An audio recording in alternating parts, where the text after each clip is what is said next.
ओम ब्रह्मा मुरारी त्रिपुरांतरकारी भानु शशि भूमि सुधो बुधश्च गुरुश्च शुक्र शनि राहु केतव सर्वे ग्रह शांतिकरा भवन्तु।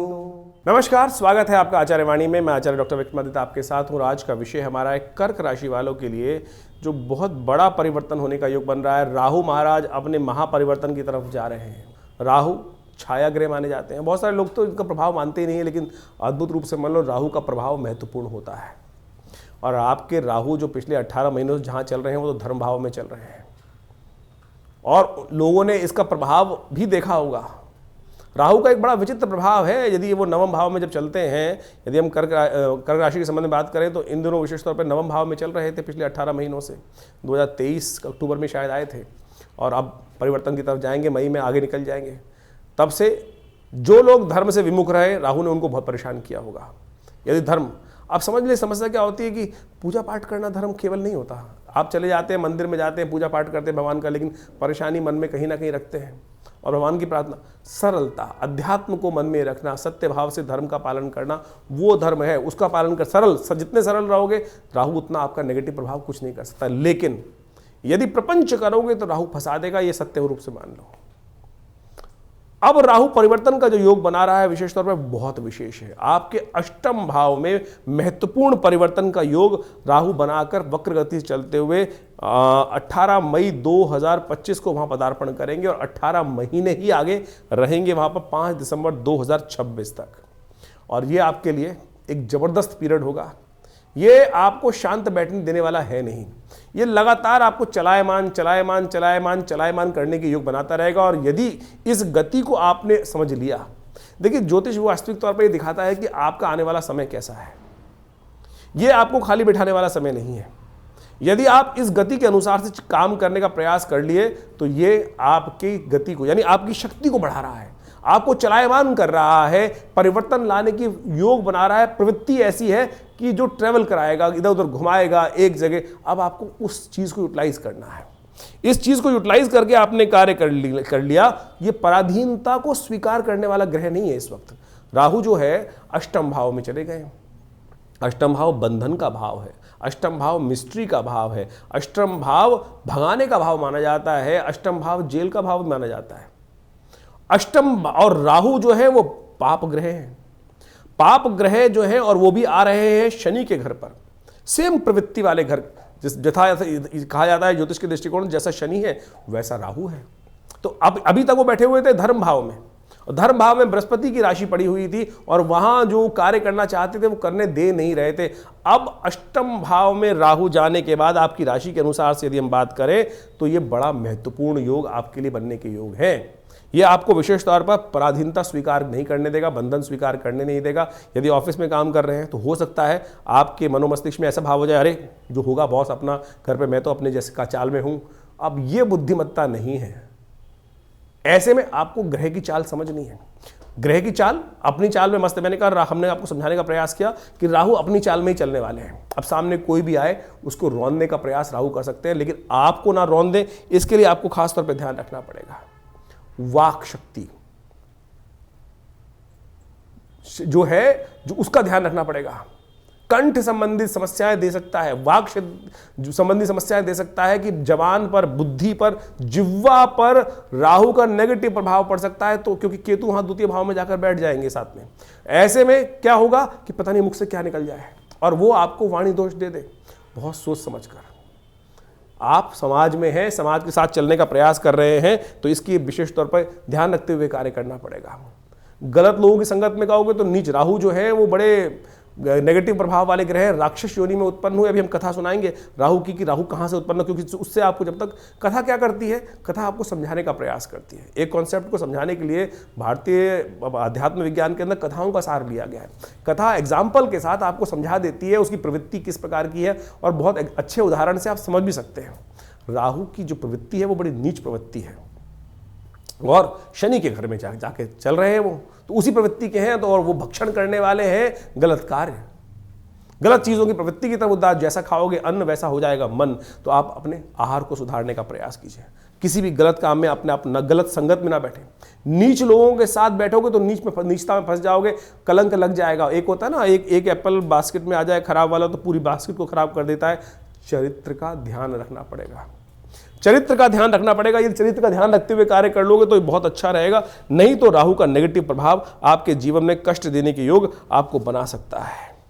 राहु आपको कई मिस्ट्रियों के संबंध में ज्ञान देने का प्रयास कर। अष्टम भाव, जैसे हमने कहा, मिस्ट्री का भाव माना जाता है, ऑकल्ट का भाव माना जाता है, अध्यात्म का भाव माना जाता है, योग का भाव माना जाता है, तंत्र का भाव माना जाता है, मृत्यु का भाव माना जाता है। मृत्यु अपने आप में सबसे मिस्ट्री है, यानी कुछ हिडन साइंसेस की तरफ आपकी प्रवृत्ति को बढ़ा सकता है, रिसर्च ओरिएंटेड दिमाग दे सकता है, चाहे शोध करने की तरफ आपको ले जा सकता है। कई चीजों में गहनतम बातें आपके कानों को बड़ा कर सकता है।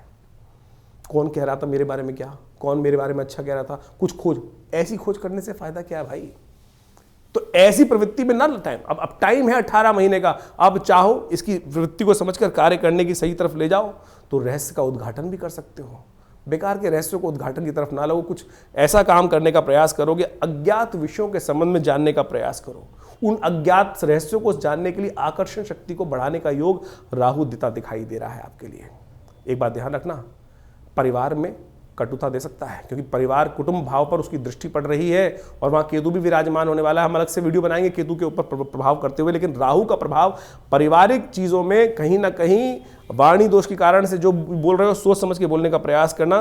तो और एक और सबसे बड़ी बात होने वाली है, राहु आपको स्ट्रेंथ देगा, जोखिम उठाने का सामर्थ्य भी देने के योग बना सकता है। तो यानी आपकी जो चीज़ है, आप जो कार्य कर रहे हैं उसमें रिस्क लेने का फैक्टर अच्छा देता दिखाई दे रहा है, प्रवृत्ति बढ़ा सकता है। तो ऐसे में सावधानी के साथ कार्य कर लिया तो बहुत अच्छा रहेगा। कुछ खास उपाय हैं, वो हम अवश्य करने का प्रयास कीजिएगा, लेकिन हम पहले बता रहे हैं कि राहु को समझें। राहु की कथा क्या है, जो उपनिषद है, पुराण है, वो राहु की उत्पत्ति कैसे बताते हैं, तब आपको समझ में आएगा कि राहु की प्रवृत्ति है क्या। कालगणना के अनुसार से हमारे पुराणों इत्यादियों में बहुत सारी कथाएं इंगित की गई हैं। राहु, जैसा हमने आपको बताया, एक बड़ा हठी ग्रह है। आपको इसकी पुरानी कथा तो समझ में आती होगी, बहुत सारे लोगों को शायद ज्ञान नहीं है, उसके संबंध में समझ लीजिए कि राहु का प्रभाव हठी क्यों है। कहा जाता है संसार के अंदर विशेष तौर पर समय समय पर विभिन्न घटनाएं घटी। एक बार संसार में समस्त कहा जाता है कि देवताओं और दैत्यों ने मिलकर सोचा कि अब संसार में बहुत सारी निधि की समाप्ति हो गई है, बहुत सारे चीज़ें कम हो गई हैं, निधि समाप्त हो गई थी संसार से।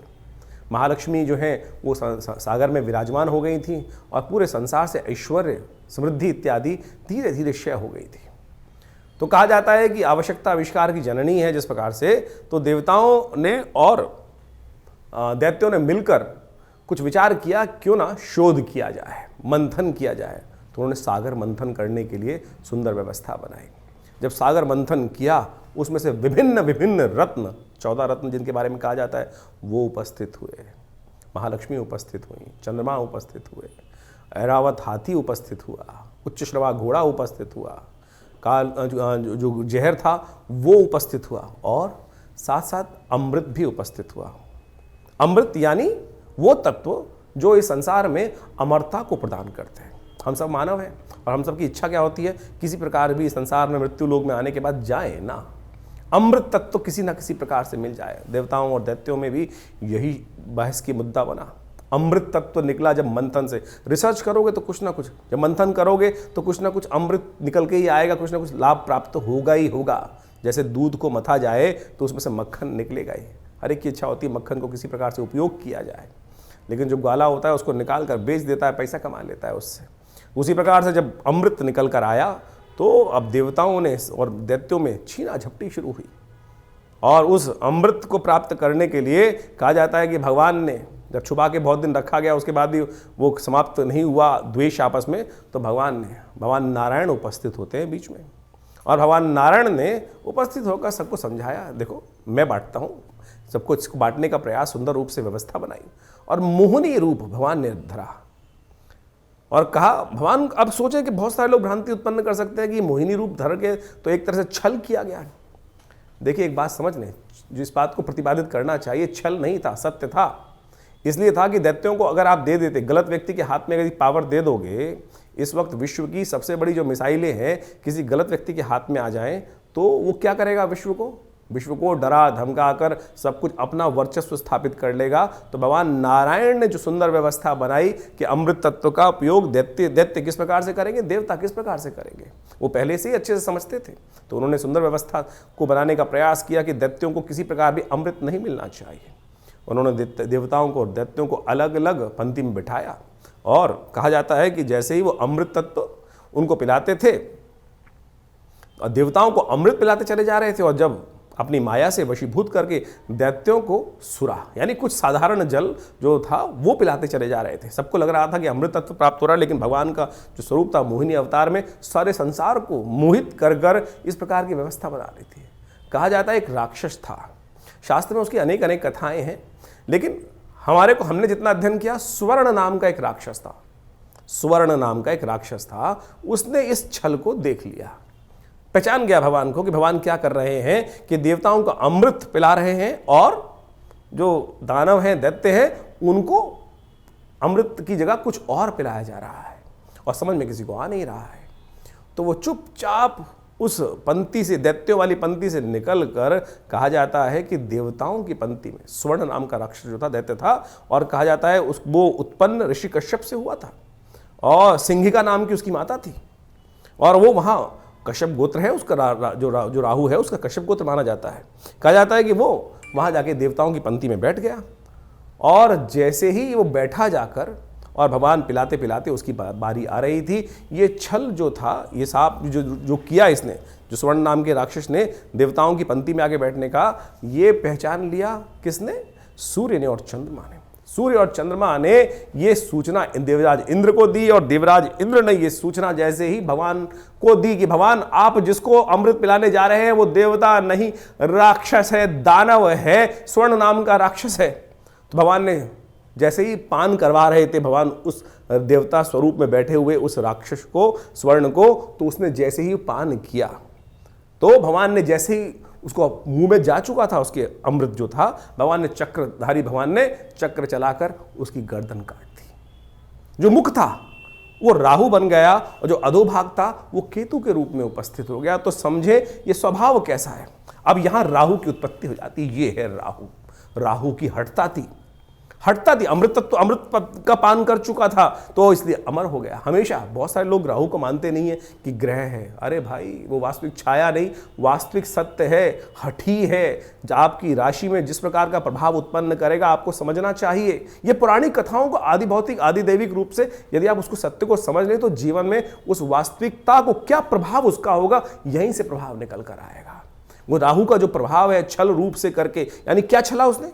अपने उस मंतव्य को पूर्ण करने के लिए उस राक्षस योनि से हटकर देवताओं की पंक्ति में जाकर बैठ गया और भगवान तक को, सोचें कितनी बड़ी सुंदर ये कथा क्या समझा रही है कि भगवान तक को, यहां भगवान ने नहीं छला, यहां भगवान तक को छलने के लिए राहु उपस्थित हो गया। तो राहु इस प्रकार का ग्रह है कि जो आपको, किसी भी धर्मात्मा व्यक्ति को छल सकता है अपनी हठता को पूर्ण करने के लिए। तो इस भाव को समझें कि राहु क्या प्रभाव आपके जीवन में उत्पन्न कर रहा है। ये हमने जो राहु का ग्रह का प्रभाव आपको बताया ना कि आपकी राशि के अनुसार से आपकी जन्मपत्री में किस भाव में कहां बैठकर किस प्रकार का प्रभाव उत्पन्न करेगा, क्या कराएगा आपके लिए। तो सत्य रूप में इस कथा को हमने इसलिए उपस्थित किया है कि वो आप समझ सकें राहु का प्रभाव नेगेटिव भी होता है, पॉजिटिव भी होता है। हर व्यक्ति के अनुसार से ऐसा नहीं है कि नेगेटिव ही होगा। तो आपकी राशि के अनुसार से जो प्रभाव हमने समझाया है उसके लिए आपको सही रूप से कुछ उपायों की आवश्यकता है। कर्क राशि चंद्र प्रधान राशि है और राहु का प्रभाव जो इस राशि पर होने वाला है, चंद्र का शत्रु है राहु।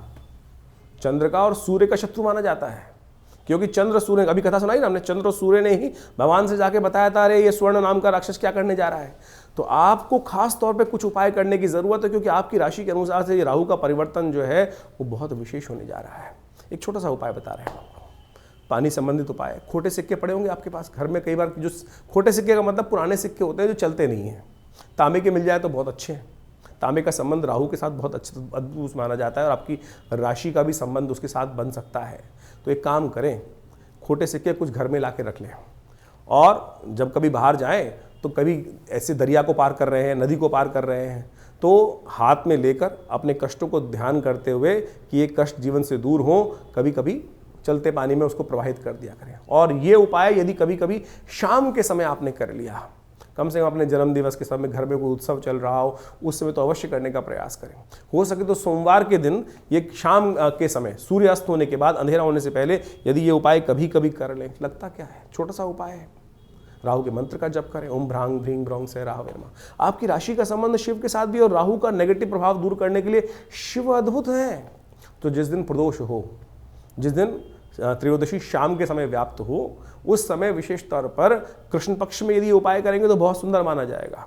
ऐसे में भगवान शिव का अभिषेक गंगा जल के द्वारा अवश्य करने का प्रयास करें, दूध के द्वारा करने का प्रयास करें। ओम नमः शिवाय का जप करते हुए किसी योग्य पंडित जी को बोलिए कि भैया हमारे लिए ये विशेष तौर पर रुद्राभिषेक सामने बैठकर रुद्राष्टध्यायी ओम गणानान्त्वा गणपति गुं हवामहे या केवल रुद्र सूक्त के द्वारा नमस्ते रुद्रमन्ये वो तो तय खवे नमः बाहुभ्यामुतते नमः, इस प्रकार से पंडित जी से बिठाकर थोड़ी देर करा लीजिए। देखिएगा ये अद्भुत उपाय आपको लाभ देंगे। आप चाहें तो आपकी राशि में तो शोध का विषय है, तो इस समय ये उपाय कर कर आप बहुत सारी समस्याओं को ठीक कर सकते हैं। इसके अलावा राहु के बहुत सारे उपाय हैं, वो भी हम आपके समक्ष रख देते हैं। यदि वो कर सकें, कुछ भी जो भी कर सकें, राहु के हम इस कार्यक्रम के माध्यम से आपके समक्ष बहुत सारी चीज़ें आपके सामने खोल के रख रहे हैं। जैसी प्रवृत्ति होगी वैसा कर लें तो अच्छा ही होगा। राहु ग्रह को ठीक करने के लिए शास्त्र में अनेक अनेक उपाय बताए गए हैं। राहु भ्रमकारक ग्रह है, राहु वास्तव में मिथ्यात्मक ग्रह है, राहु बड़ा महत्वाकांक्षी है और इन सब का प्रभाव राहु पर जब पड़ता है तो उसके लिए ठीक करने के लिए देखिए सकल पदार्थ हैं जगमाही कर्महीन पुरुष पावत नाही, ये तुलसी बाबा ने बहुत सोच समझ के एक बात लाइन लिखी है। और उन सब उपायों को किस प्रकार से ठीक रूप से किया जाए, अब आपकी राशि के अनुसार से आपने राहु का पूरा प्रभाव समझा, कुछ विशेष उपाय भी किए, लेकिन कुछ जनरल उपाय भी हैं शास्त्र के अनुसार से। कुछ जनरल उपाय इतने बढ़िया रूप से हैं कि यदि राहु ग्रह के दुष्प्रभाव को ठीक करने के लिए, अब क्या है कि जैसे दवाइयाँ होती हैं, वो एक ही दवाई तो है नहीं कि एक ही दवाई को खाएंगे ठीक कर लेंगे। अब हर भ्रांति के व्यक्ति को ठीक करने के लिए 5 उंगलियां बराबर नहीं है, अरबों लोग हैं और अरबों लोगों के हिसाब से अनेक अनेक उपाय। किसकी भ्रांति, किसी की दीक्षा, किसी का मंत्र में इच्छा ना हो तो राहु का उपाय कैसे करेगा, किसी की किसी और चीज में इच्छा ना हो तो वो कैसे राहु का उपाय ठीक करेगा। तो हम अनेक उपाय आपके समक्ष उपस्थित कर रहे हैं। देखिए वैसे तो सबसे श्रेष्ठ जो है वो जो उपाय है राहु के, वो तो मंत्र, दान और साथ में औषधि विज्ञान के अनुसार से जो उपाय बनते हैं वही बनाने चाहिए। 3 तरह के उपाय शास्त्र में सुंदर रूप से प्रमाणित जो बताए गए हैं, 3 कैटेगरी के उपाय, वो है सबसे पहला मंत्र, फिर दान और उसके बाद औषधि। प्रकृति से जो औषधि उत्पन्न होती हैं वो सब राहु के नेगेटिव प्रभाव को ठीक करने के लिए बहुत अद्भुत कार्य करती हैं।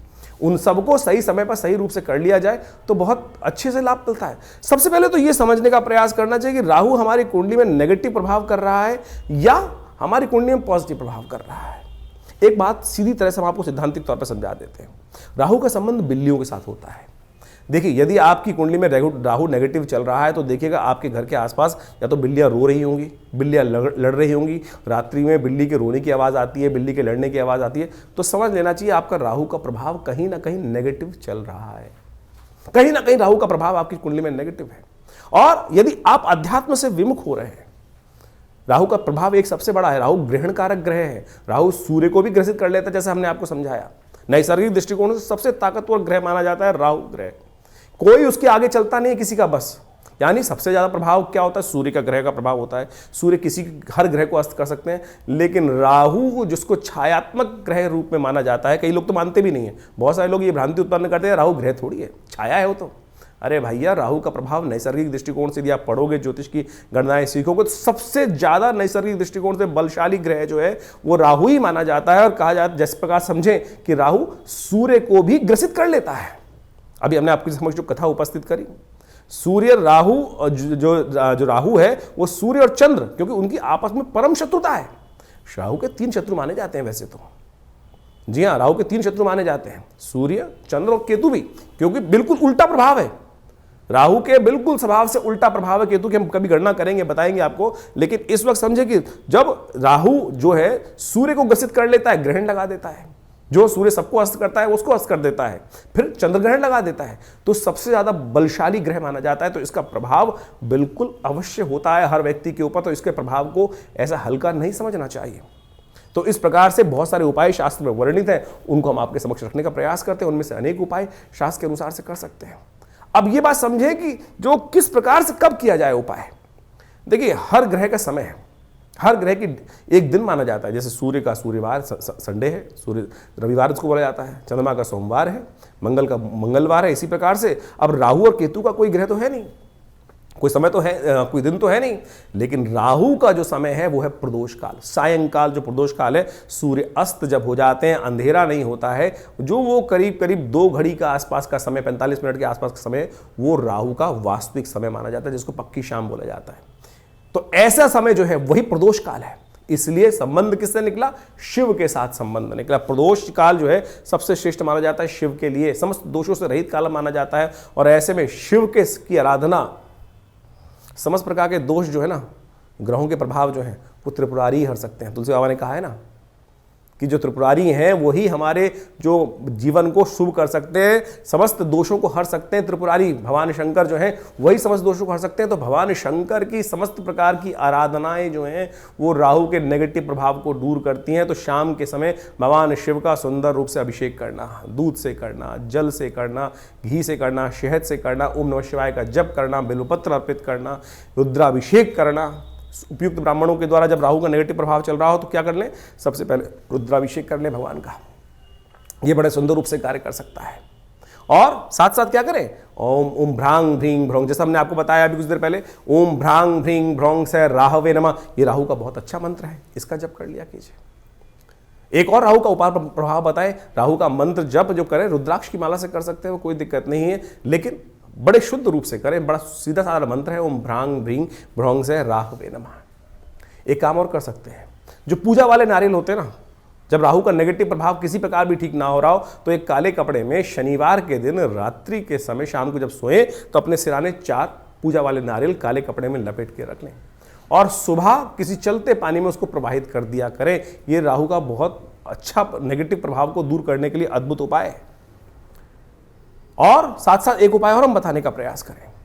मां दुर्गा की सुंदर आराधना भी राहु के नेगेटिव प्रभाव को ठीक करती है।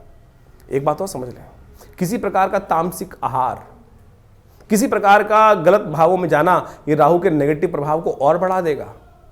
राहु किसका प्रतीक है? अभी हमने आपको कथा समझाई, राहु जिद का प्रतीक है। अभी आपके मनोभाव में यदि जिद आ रही है तो यानी वो समझ लीजिए राहु नेगेटिव प्रभाव उत्पन्न कर रहा है। इतना हटी कि जाकर भगवान के उस छल को पहचानने के बाद उस भी अपनी हटता पे अड़ा रहा। देखिए सामने किससे लड़ने जा रहा था? एक साधारण राक्षस भगवान नारायण से लड़ने के लिए उपस्थित हो गया और उनके विमुख जाकर यानी अपनी हटता, अपने मंतव्य को पूर्ण करने के लिए इतना हटी राहु ग्रह है कि जाकर वहां बैठ जाता है। उसको पता था मेरा क्षय होना निश्चित है, लेकिन फिर भी दाव खेल जाता है। तो ऐसा हटी राहु ग्रह है, उसको ठीक करने के लिए गोमेद रत्न बड़ा अच्छा है। 8 रत्ती का गोमेद आप धारण कर सकते हैं, लेकिन शुद्ध रूप से मिल जाए। तो आज की तारीख में तो रत्नों का ऐसा हिसाब किताब हो गया है कि वो लैब में बनाकर लोग बेच देते हैं, फिर वो कल्चर्ड है तो क्या उत्पन्न करेंगे। इसके साथ साथ आप राहु का जो प्रभाव है वो भी उसको ठीक करने के लिए कार्य कर सकते हैं।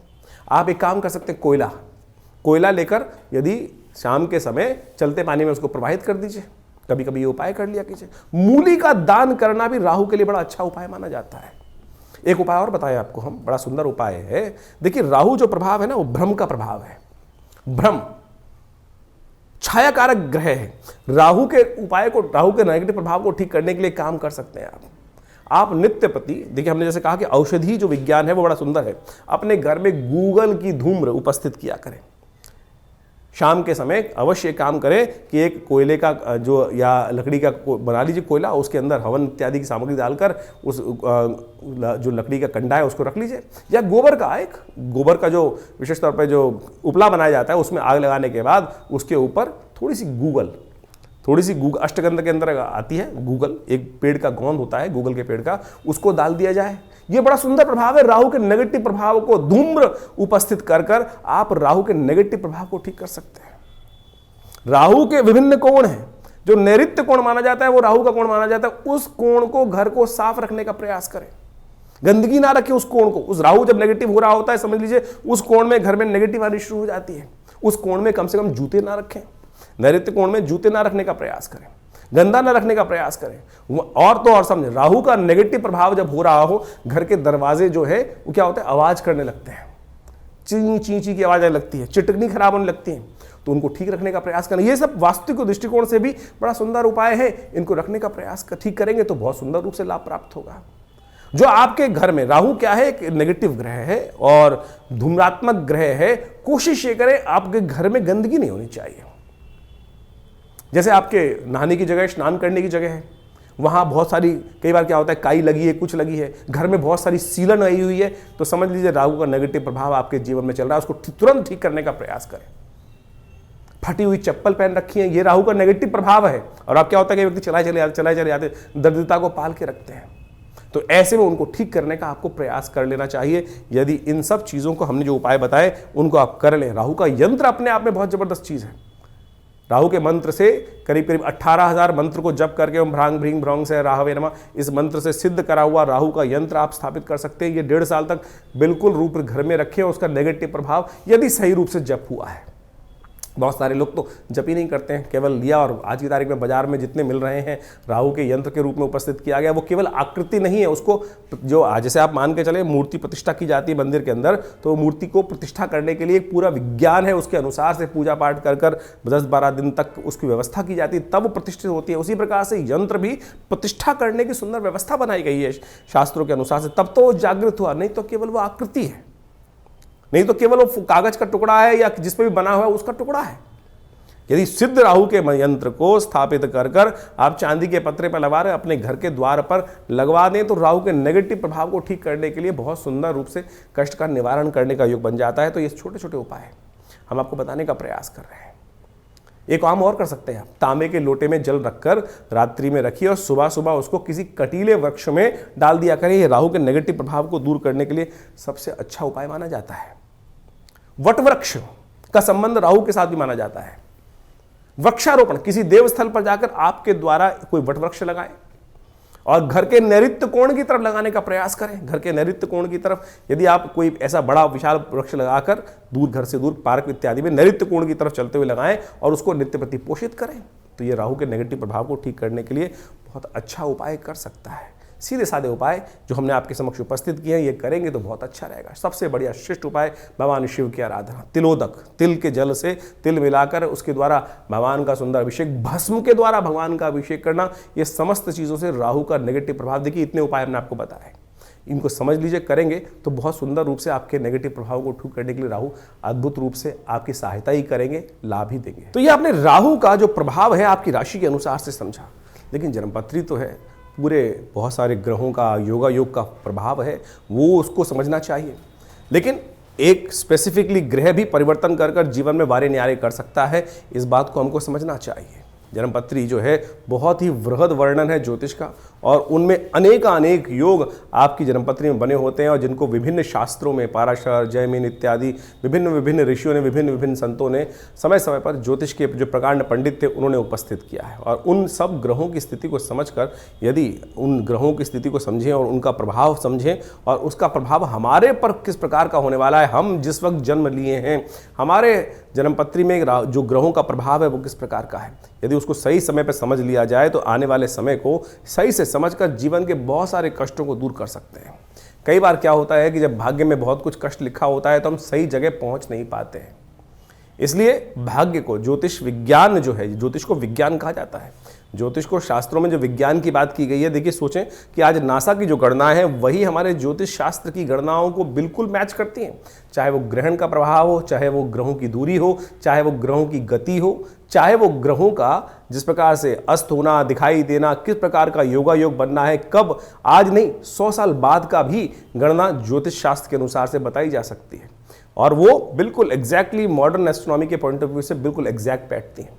तो आप इस बात को सत्य रूप में समझ लें कि ज्योतिष के प्रकांड पंडित जिन्होंने इस संपूर्ण ज्योतिष विज्ञान की संरचना अनादिकाल से करी, अनादिकाल से, कोई इसको गणना की जाए कि 100 साल, 500 साल पहले, 1000 साल पहले या 2000 साल पहले, नहीं, अनादिकाल से भारत के अंदर वेद विज्ञान के अनुसार से जो सृष्टि संवत लिखा गया वो करोड़ों में है, और उसके अनुसार समझ सकते हैं कि हमारी काल गणना बिल्कुल एग्जैक्ट कहाँ से रही, हम विकसित थे, विकसितता की तरफ चलते चले जा रहे हैं। और ज्योतिष की महत्ता इसी बात से प्रपूरित हो जाती है कि ज्योतिष की जो गणनाएं हैं वो बिल्कुल आज मॉडर्न साइंस के अनुसार से एग्जैक्ट बैठती हैं। तो इस बात को हमें ज्योतिष विज्ञान को समझना चाहिए और ग्रहों की गणना के अनुसार से चीज़ों को समझते हुए कार्य कर लेते हैं। बहुत सारे लोग विडंबनाएं मन में उत्पन्न कर सकते हैं कि सब बकवास है, कुछ नहीं है, क्या नहीं है। ऐसे तो मॉडर्न जो हेल्थ पॉइंट ऑफ व्यू से जो मॉडर्न विज्ञान है उसके अनुसार भी बहुत सारी चीज़ जंजाल बन जाती हैं। और लेकिन जब भाग्य होता है तो सही दिशा, सही डॉक्टर पे व्यक्ति पहुंच जाता है और उसके द्वारा बताए गए निदान को प्राप्त कर कर आरोग्यता प्राप्त कर लेता है। वही ज्योतिष विज्ञान है कि सही समय पर हमें सही समय की चाल समझ में आ जाए और उसका प्रभाव हमारे जीवन पे किस प्रकार का प्रभाव होने वाला है वो समझ में आ जाए, तो हम जीवन के वारे कष्टों को दूर कर सकते हैं, वारे न्यारे कर सकते हैं। तो इसलिए अपनी जोरम पत्री को समय समय पर दिखाते रहना चाहिए। ये जो हम लगातार संवाद आपके समक्ष अपने चैनल के माध्यम से उपस्थित करते रहते हैं, बताते रहते हैं ग्रह गणनाओं के बारे में। अब देखिए, यहाँ पर तो राशि के अनुसार ही बताना पड़ेगा, यहाँ तो ग्रहों की चाल के अनुसार ही बताना पड़ेगा। क्यों? क्योंकि अरबों लोग हैं संसार के अंदर, हर एक का भाग्य अलग है। बिल्कुल जो आपके मन में प्रश्न उठ रहा है कि हम जो ज्योतिष की राशि के अनुसार से बात करते हैं तो 12 राशियों में पूरे संसार को नहीं बांट सकते, बिल्कुल सही बात है कि उसको, लेकिन आउटर पेरिफेरियल तो सेट कर सकते हैं। क्या योगा योग है, वो उस योग के अनुसार से समझ तो आ सकती हैं चीज़ें, लेकिन आपकी जन्म पत्री में किस प्रकार का योग कैसा बनने वाला है, कब बनने वाला है, उसको क्या निदान किया जाए, उसके लिए आवश्यकता है कि जो पर्सनल जो कंसल्टेशंस होती हैं, जन्म पत्री में विचार विमर्श किया जाए, वो समय समय पर परिवर्तन होता रहता है। और उसके लिए आप समझें, जानें, और उसके लिए पर्सनली आप आश्रम पे आ भी सकते हैं, संपर्क साध सकते हैं। यह आश्रम जमुना पार्क दिल्ली में स्थित है, विवेकानंद योगाश्रम, और यहाँ पिछले करीब 60-70 सालों से विभिन्न पराविद्याओं पर शोध चलता है। आचार्य श्री केशव देव जी महाराज के सानिध्य में रहकर हमको ये सुख प्राप्त हुआ कि जिसके द्वारा हमने इस ज्योतिष विज्ञान को उनसे बाल्यकाल से ही सीखा, समझा और उन विवेचनाओं को उपस्थित किया, बहुत सारे शोध किए, बहुत सारे मंत्रों का उपचार किया, बहुत सारे यज्ञ इत्यादि आज भी उसी रूप में चलते हैं। नित्य प्रति 8 घंटे यज्ञ चलता है विवेकानंद योगाश्रम में, जो आचार्य श्री केशव देव जी महाराज के द्वारा स्थापित किया गया। आप भी उस यज्ञ में समय समय पर जो कार्यक्रम होते हैं उसमें आके स्थित हो सकते हैं। विभिन्न ग्रहों के उपचार किए जा सकते हैं। विभिन्न ग्रहों की जो समस्याएं हैं उनके निदान जो है ना वो अनेक रूप से बताए गए हैं। सबसे बढ़िया मंत्र जप, यज्ञ, यंत्र, दान इत्यादि बताए गए हैं। औषधि के अनुसार से बहुत सारे उपाय बताए गए हैं। उन सबको हम समय समय पर आपके समक्ष उपस्थित करते रहते हैं। तो आप इस संस्थान पर आकर माँ भगवती का सुंदर श्री विग्रह जो विराजमान है उनके भी दर्शन कर सकते हैं। और उन्हीं का प्रभाव है कि जो आज इस तपस्थली पर नित्य प्रति 8 घंटे यज्ञ चलता है। भगवान की कृपा से समस्त रूप से बहुत बड़ी गौशाला है और वहाँ पर भी गौ सेवा इत्यादि के कार्य किए जाते हैं। औषधालय है जो योग, प्राकृतिक चिकित्सा, आयुर्वेद, फिजियोथेरेपी, एलोपैथिक को इंटीग्रेट करके हम बहुत सारे रोगों का निदान करते हैं। भारत सरकार के पैनल पर हैं। भारत के जो एक्रेडिटेशन अथॉरिटी है NABH, उससे एक्रेडिटेड हॉस्पिटल है। यानी मॉडर्न फैसिलिटी के साथ साथ इस संस्थान को बनाया गया है। आप इन समस्त चीज़ों का लाभ लेते हुए आप इस संस्थान से जुड़ें। धन्यवाद।